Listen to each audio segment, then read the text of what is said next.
seem like we feel the same. We love what we hate. We lie, but we know we can't widen.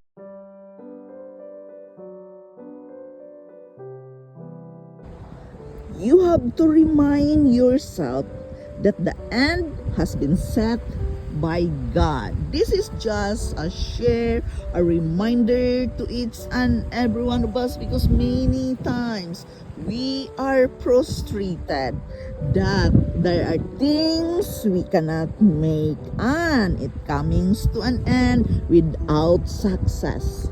But don't worry. Remind yourself that the end has been set by God. There is a reason. He has a purpose in your life why it is happening the way it is. So don't feel discouraged. Just thank God for showing up in your life, and He will show you your next step to where you're supposed to go.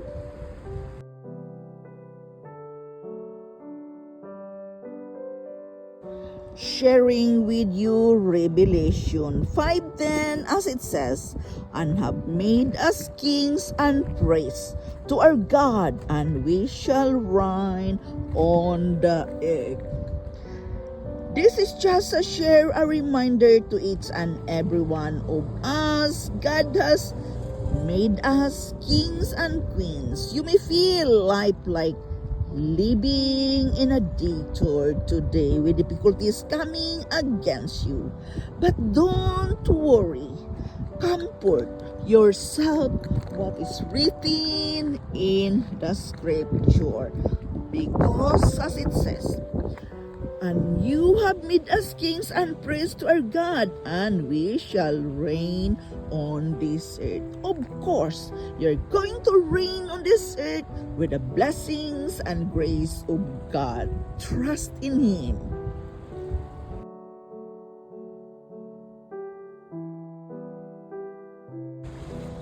Plans that are full of hope and an abundant future.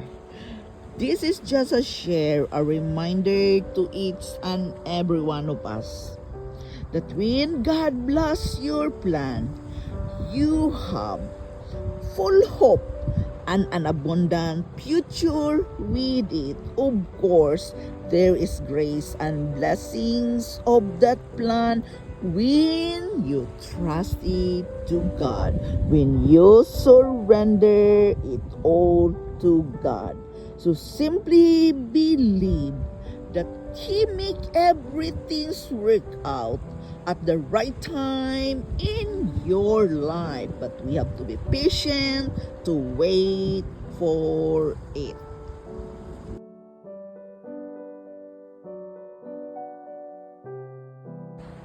He is about to pick you up, breathe a new life into your dreams, and fulfill you towards your destiny. This is just a share, a reminder to each and every one of us.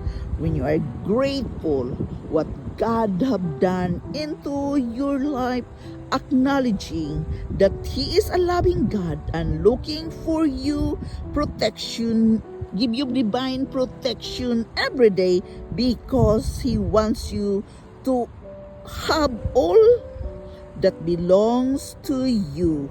And the key to all these things, to accomplish all these things, is being grateful. Gratitude toward God is very important every day, because it shows our faith in Him.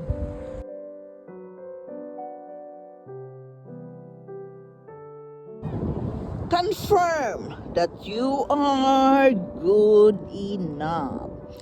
This is just a share, a reminder to each and every one of us, that confirmation that you are more than good enough in your day-to-day life is very important.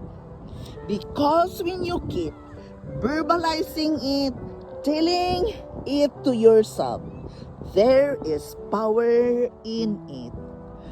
The Holy Heavenly Father wants you to know that you are more than good enough and that He wants you to live the facts with your life.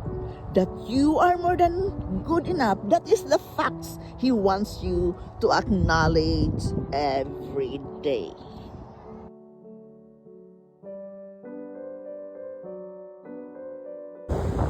Follow God's direction for your life. This is just a share, a reminder to each and every one of us that when we are living in a spiritual lifestyle, let the Holy Spirit guide you and you must follow the directions what He has set for you because that is for the best. Do not fear the unknown because the Holy Spirit will lead you and guide you. You are there for serving the Lord. He is ordering your step. And to make it clear, the next step that you should take and will always take is the step to Christ.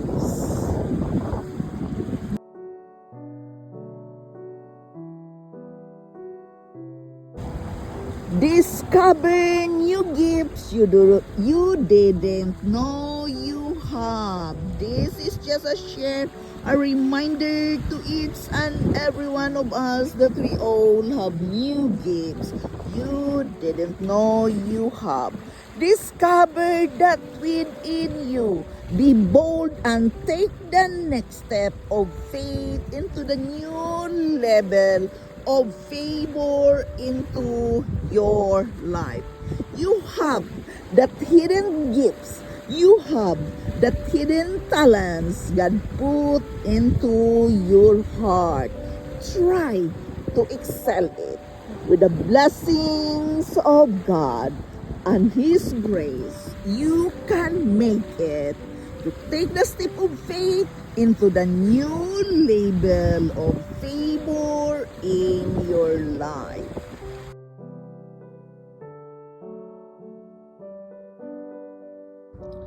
Let God order your steps. Hello, friends. This is just a share, a reminder to each and every one of us. Let God order your steps every day because when you can do that, believe me, you will have a better day ahead. But you have to ask Him early in the morning in your prayer. So God, please order my steps today and go ahead before me and make my crooked way straight. Let God order your step, asking early in the morning so you will have an amazing day ahead. Include God in your day-to-day lifestyle.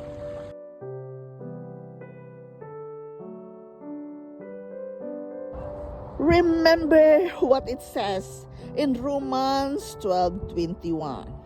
Be not overcome of evil, but overcome evil with good. Therefore, God wants us to love our enemy. He wants us to be kind to our enemy. He wants us to love them from a distance. Because we cannot overcome evil for evil. We can only overcome evil by overcoming it with goodness and kindness and be there for them. Take away the hatred and just be good to them. Even you are hurting, even it's painful, just do your work to be good to them because that God wants us to do to overcome of evil by good.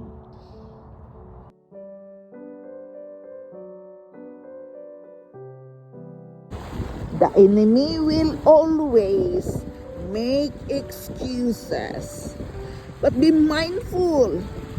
Don't be tempted to the little lies from the enemy. Start teaching the Bible study you've been thinking about for years. Take responsibility of your own learning and your plans in life. Writing it down, be aware what you are going to change of your life. Don't be tempted of the enemy's excuses. Do your own work and do your own research for your own good in your life.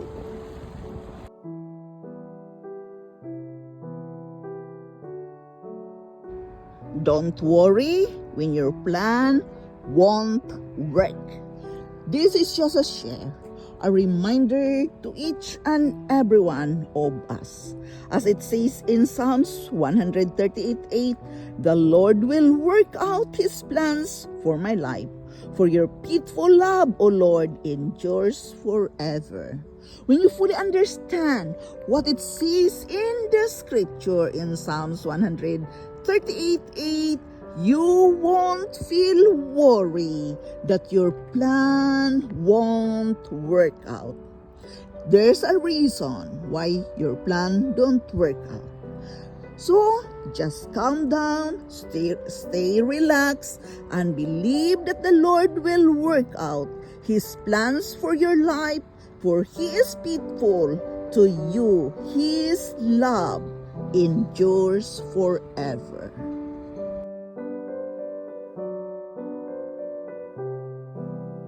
Like we feel the same, we